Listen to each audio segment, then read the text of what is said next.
yang ditaburkan di tanah yang baik ialah orang yang mendengar firman itu dan mengerti. Dan karena itu ia berbuah. Ada yang menjadi 100 kali lipat, ada yang menjadi 60 kali lipat, dan ada yang menjadi 30 kali lipat. Halo semuanya, berkah dalam. Perkenalkan, namaku Teresia Dafu dari SD Pangudi Luhur, Santo Timotius, Surakarta. Pada kesempatan kali ini, aku akan membawakan cerita tentang perumpamaan seorang penabur. Perumpamaan ini diambil dari Injil Matius bab 13 ayat 1 sampai 23. Pada suatu hari, Yesus duduk di tepi danau. Lalu ia didatangi oleh begitu banyak orang. Kemudian Yesus menceritakan sebuah perumpamaan kepada orang-orang tersebut. Ada seorang penabur yang keluar dari rumahnya untuk menaburkan benih-benihnya. Piur, piur, piur, benih-benih ditabur.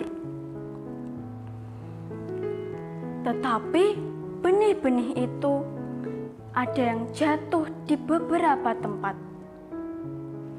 Yang pertama, benih-benih itu jatuh di tanah pinggir jalan. Apa yang terjadi dengan benih itu, teman-teman? Ternyata burung-burung datang untuk memakannya sampai habis. Sehingga benih-benih itu belum sempat bertumbuh. Yang kedua, benih-benih itu jatuh di tanah bebatuan. Apa yang terjadi dengan benih itu, teman-teman? Ternyata benih itu bisa bertumbuh karena masih ada sedikit tanah di celah-celah bebatuan tersebut. Namun, benih itu tidak berakar dengan kuat.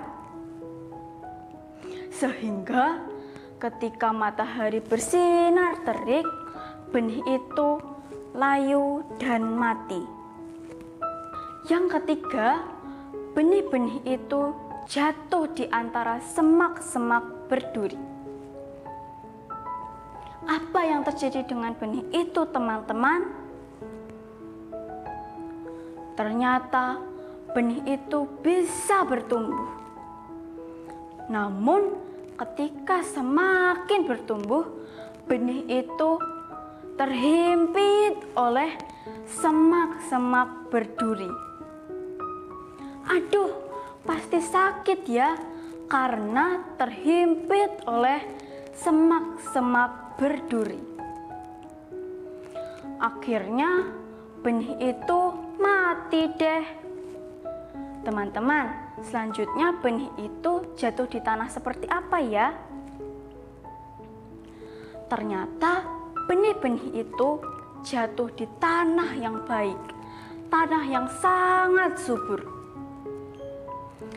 Benih itu bisa bertumbuh, berakar dengan kuat, menjadi besar, dan berbuah sangat lebat.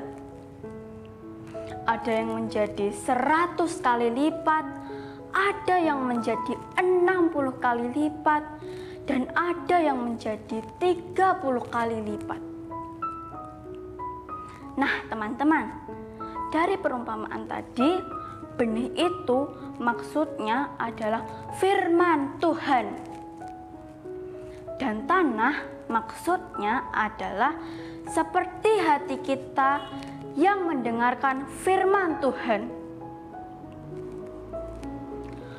Benih yang jatuh di pinggir jalan maksudnya adalah seperti hati kita yang mendengarkan firman Tuhan namun tidak memperhatikannya. Misalnya, ketika ada pembacaan firman Tuhan, kita malah asyik mengobrol dengan teman kita sendiri. Benih yang jatuh di tanah bebatuan itu seperti hati kita yang mendengarkan firman Tuhan, namun kita tidak menghayatinya.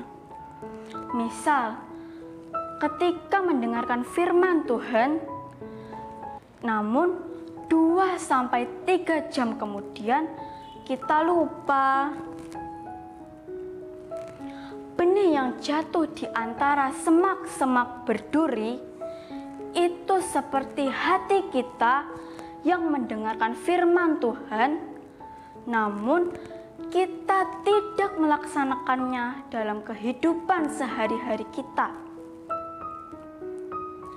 Dan benih yang jatuh di tanah yang baik itu seperti hati kita yang mendengarkan firman Tuhan dengan baik, mau memperhatikannya, mau menghayatinya, dan mau melaksanakannya dalam kehidupan sehari-hari kita. Dari perumpamaan tadi, Yesus mengajarkan bahwa kita harus mempersiapkan hati dan diri kita untuk mendengarkan firman-Nya, sehingga firman Tuhan dapat bertumbuh dalam diri kita. Kira-kira mau menjadi tanah yang seperti apakah kita?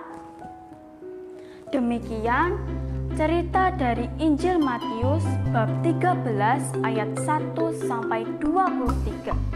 Semoga bermanfaat. Terima kasih, berkah dalam.